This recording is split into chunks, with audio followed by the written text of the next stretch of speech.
Hi there and welcome to a new Q&A Tuesday on the Sugaridoo channel. My name is Irene and this week's question is actually one of my own. So this question came from a comment that I got on a quilting video, and the comment was, why don't you just use a jump stitch? And I have no idea what a jump stitch is. So this video's question is, how do you do a jump stitch while quilting?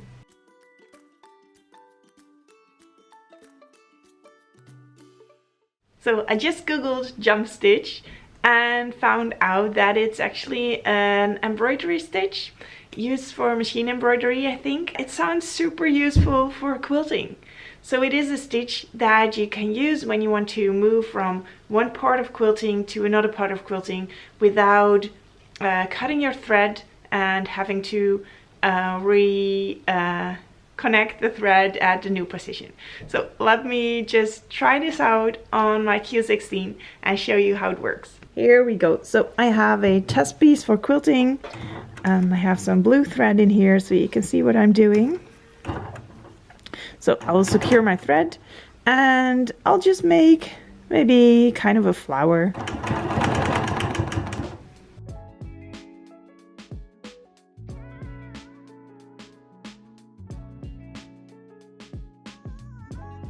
Okay, it doesn't really matter what kind of shape you make, but let's say I want to make a flower and I want to make another flower over here.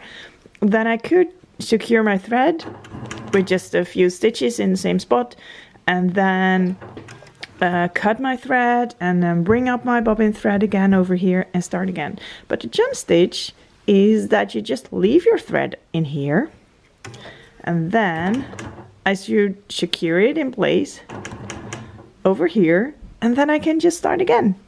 So let's quilt something over here.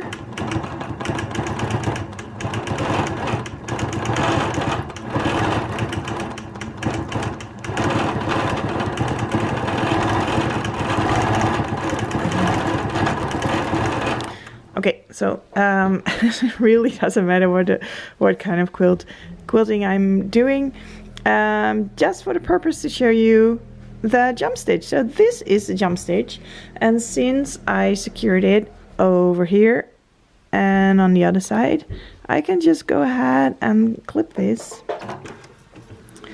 Also going to clip this. Oops. And then also on the bottom I can find my jump stitch, clip it off, and there we have two shapes quilted at two different spots without having to bring up the bobbin again at the new place. So yeah, I think this could be very useful for some quilting designs where I otherwise would do a shape and then fasten off my thread and then bring up the bobbin again at the other place. Something useful learned again today.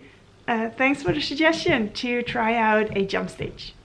See you again next week in a new Q&A Tuesday. Bye!